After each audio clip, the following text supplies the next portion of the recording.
জাকির হোসেন খান পরবর্তী সার্কুলারকে শত শত কোটি টাকা বাণিজ্য করে সে ভেঙে গিয়েছে। আর 61 জেলা নিয়োগ প্রার্থীদের বঞ্চিত করেছেন আমাদের বেকারত্ব ভাই বোনদেরকে। 61 জেলার প্রার্থীদের সার্কুলারে 8 নং অনুচ্ছেদে বলা ছিল শূন্য পদের ভিত্তিতে নিয়োগ প্রদান করা হবে, কিন্তু দুঃখজনক কোন সত্য নিয়োগ পদ শূন্য রেখে নিয়োগ কাজ শেষ করা হয়। বর্তমানে আমরা 7-8 প্রার্থী 2011 সালে নিয়োগের জন্য অবশিষ্ট আছি। বর্তমানে বয়স বাড়িয়ে 32 করা হলো, সেটা আমরা পাইনি। উচ্চ আদালতের মামলা জটিলতার কারণে 2014 থেকে 2020 সাল পর্যন্ত কোন সার্কুলার হয়নি। আমরা দীর্ঘ 6 বছরে মাত্র একটি সার্কুলার পেয়েছিলাম। সেই সার্কুলার আমরা 55,000 পরীক্ষার্থী দিয়ে মাত্র 24 লক্ষ পরীক্ষা দিয়ে মাত্র 55,000 উত্তীর্ণ হয়, যা বাংলার ইতিহাসে এক বিরল দৃষ্টান্ত ঘটনা সাক্ষী হয়েছে। 2018 সালে ভিন্ন মতের প্রার্থীদের অর্থাৎ যারা আওয়ামী লীগ করেনি তাদের চূড়ান্ত তালিকা থেকে বাদ দেওয়া হয়েছে এবারে মহলের নির্দেশে। আমি বলতে চাই তাদেরকে আবার আমাদেরকে প্রাথমিক সহকারী শিক্ষকের প্যানেলের মাধ্যমে নিয়োগ দিয়ে সেই বঞ্চিতদের অধিকার ফিরিয়ে দিয়ে আমাদের ন্যায্য অধিকার ফিরিয়ে দিলেন। এটাই বর্তমান সরকারের অন্তর্বর্তী সরকারের কাছে আমাদের দাবি।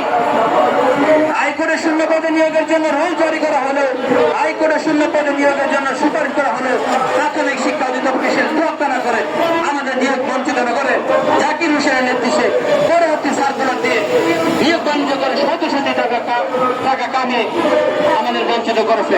আমরা 2020 সালে প্রেস ক্লাব ও প্রাথমিক শিক্ষা অধিদপ্তর 57 দিন শান্তিপূর্ণ মানববন্ধন কর্মসূচি আমরা অনশন পালন করেছিলাম। সংকট নিরসনে বিগত 2 বছর যাবৎ আমরা নিজ অধিকার আদায়ের জন্য বিভিন্ন ইতিবাচক কর্মসূচি পালন করে আসছি।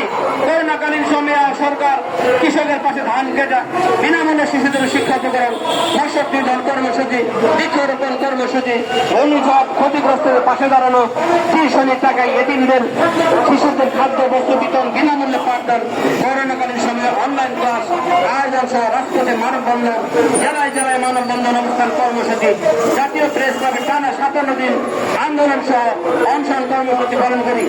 আর এই ধারাবাহিকতায় আমরা কর্মসূচি দেওয়ার সিদ্ধান্ত নেই 27 নভেম্বর 2024 রোজ বুধবার সময় সকাল 9 ঘটিকায় জাতীয় প্রেস ক্লাব শান্তিপূর্ণ মানববন্ধন কর্মসূচি সফল করি।